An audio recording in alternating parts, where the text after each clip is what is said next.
Welcome back to the OHSU Effect, Inside Health and Science at OHSU. There is a lot of misinformation out there about childhood vaccines, which is causing a lot of parents to skip immunizations.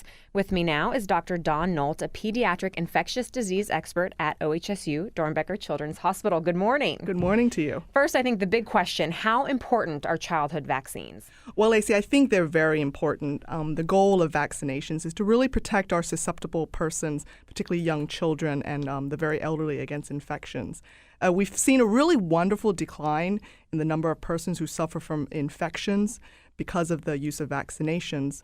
But if you're not vaccinated, then you obviously run the risk of not only getting infected, but you can also pass it on. So I think it's really important for children to get vaccinated. And, there's been this link between the childhood vaccination, MMR, Right. and autism. But, of course, that has been disproved. Yes. So, clear this up. I think a lot of people are still confused.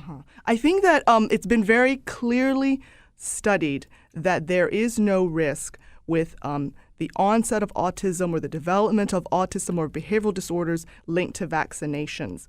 And I think that the risk of not having a vaccine certainly far outweighs any potential parental concern that their child would have autism. So from an infectious disease expert standpoint, I would really still stress the importance of vaccination in all children. Yeah, what can be done to reverse this trend, I guess, of fewer people getting vaccinations? I think that as parents, we have a lot of things to worry about. We need to get information about our concerns and questions. And so what I would recommend is you obviously speak to someone such as your physician's, your child's doctor, to really get information between you, who knows your child's best, and your physician, who really also cares for your child. You can get some very good information.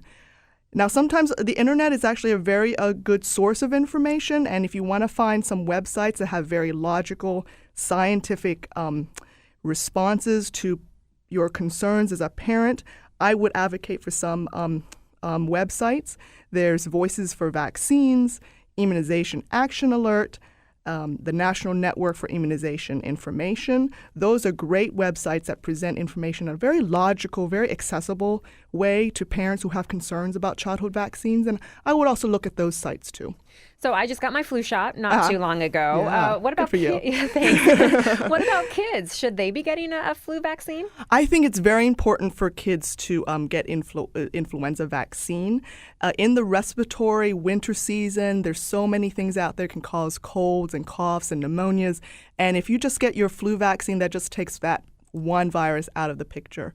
Kids who are under 6 months of age are not eligible for the vaccine, because it just hasn't been studied in that young of a population. But as you know, the very young kids, if they do get infected, they actually have a worse outcome. So what we advocate for our very young children is that if they can't get the vaccine because they're too young, then in the family, we should have everyone else around that child be vaccinated to create this circle of protection so that we can really protect that child against influenza. And as they get older, then they'll be eligible for their own protection. And Dornbecker actually has a program where you offer those family members free vaccines. Is that right? That is correct, yes.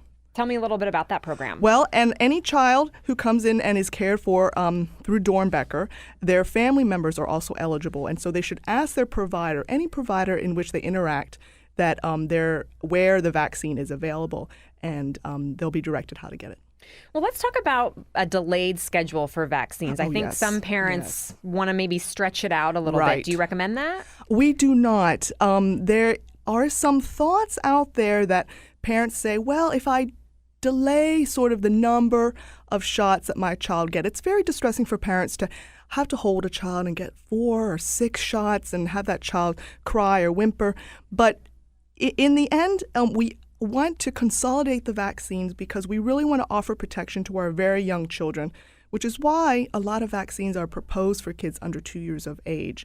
We don't want to delay it because then it puts those children at risk. And to be quite honest, for the family's convenience, to try to come in for a shot every doctor's visit, after a while the family's just like, oh, just give it all at the same time. Yeah. So I think from a medical standpoint, as well as a family convenience standpoint, I would follow the routine recommended vaccine schedule. Well, what would happen if we stopped vaccines altogether? Well, that would be terrible. We know that in areas in which there has been a decline in vaccine rates, certain countries or even certain areas of the United States, we have seen a very quick and remarkable increase in disease. So we start noticing that in our very young children, the ones that are susceptible, if we see a decline in pertussis, all of a sudden we have a bunch of very young kids come and be admitted for whooping cough. Or kids who have diphtheria, or kids who have an increase in chickenpox if the rest of the population doesn't get vaccinated. So I think it's very important to maintain our very high levels of vaccine rates in the U.S. So we just have about 20 seconds left. Okay. Any other resources that parents need to know about for vaccines?